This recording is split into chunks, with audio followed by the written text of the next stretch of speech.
Olá pessoal, vai aí mais uma dica de matemática para o Enem. Hoje nós vamos falar a respeito de um assunto recorrente nas provas do Enem, que é a geometria espacial. Vamos falar a respeito de um sólido específico, chamado de cilindros. Os cilindros são aqueles sólidos em que eu tenho dois círculos paralelos. Esses círculos vão ser chamados de bases.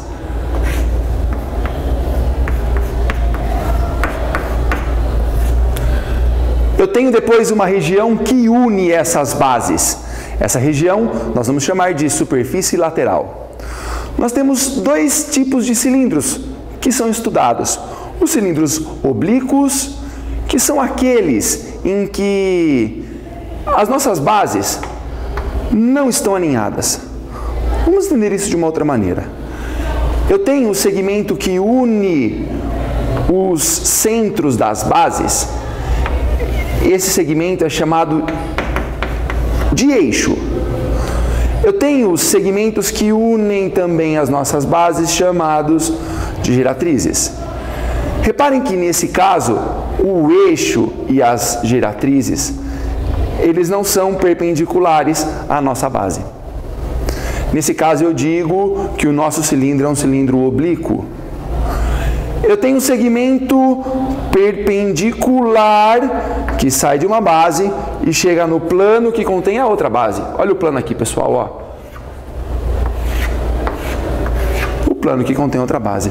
Esse segmento que sai de uma base e é perpendicular ao plano da outra base, eu chamo de altura. Muito bem, como a base é um círculo, esse círculo tem um raio. Esses são os elementos do nosso cilindro. Tem um outro cilindro que nós estudamos e que acaba sendo cobrado com mais frequência. São os cilindros retos. São aqueles cilindros em que o eixo do cilindro é paralelo à nossa altura. Ou seja, a altura é a geratriz do nosso cilindro. Muito bem. Para esses cilindros, eu tenho um tipo específico de cilindro. Vamos imaginar o seguinte, pessoal. Vamos imaginar que eu vou cortar esse cilindro ao meio por um plano que passa pelo centro, ou seja, que contém o eixo. Se eu fizer um corte nesse cilindro, eu vou ter uma figura como essa daqui, ó, um semicilindro, e a região que define o nosso corte eu chamo de secção meridiana do cilindro. Observem que essa secção meridiana é um retângulo. Se este retângulo for um quadrado, ou seja, se a base e a altura tiverem a mesma medida, se h é igual ao diâmetro da minha base, eu vou dizer que esse cilindro é um cilindro equilátero.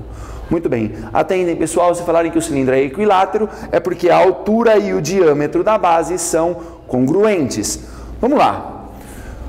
Sempre que nós estudamos as figuras espaciais, eu tenho por objetivo calcular alguns tipos de grandezas.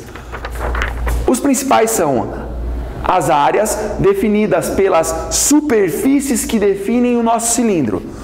Vamos usar uma folha de papel para representar o nosso cilindro. Observem, se eu pego uma folha de papel retangular e uno dois lados, duas alturas dessa folha, nós temos aqui um cilindro.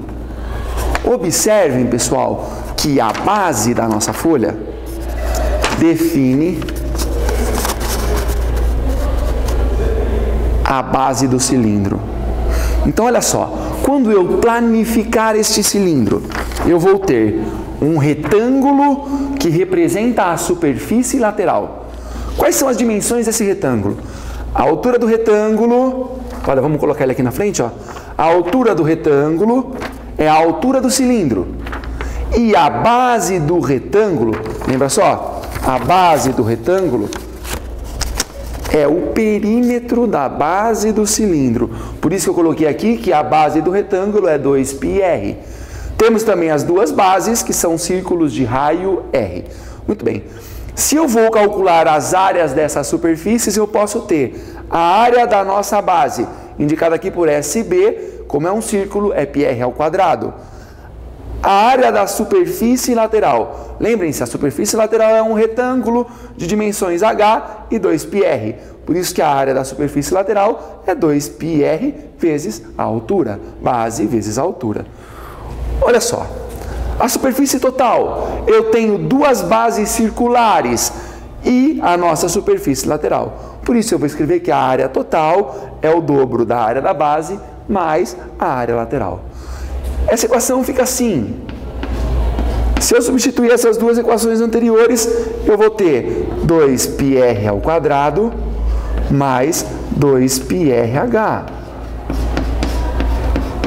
Se eu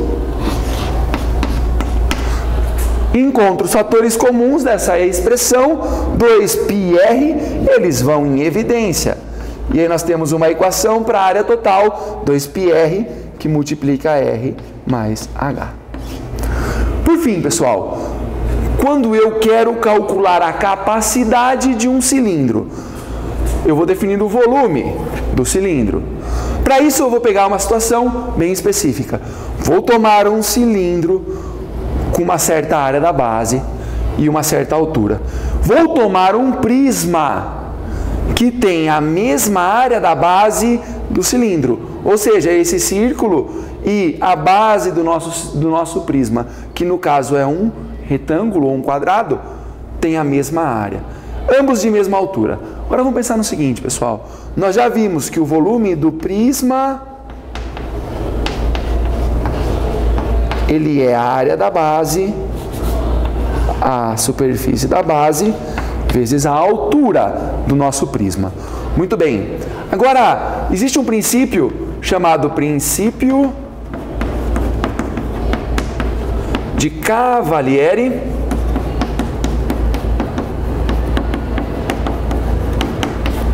que diz o seguinte: se eu tenho dois sólidos que têm a mesma base ou bases equivalentes e mesma altura, o volume desses sólidos é o mesmo. Por isso eu vou afirmar que o volume do cilindro é igual ao volume do prisma. Assim eu posso definir o que, pessoal?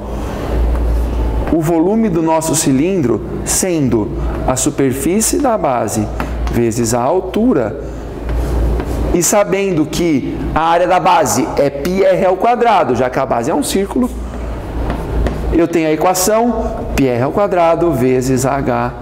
Esse é o volume do cilindro. Muito bem, pessoal. Boa prova a todos. Até mais.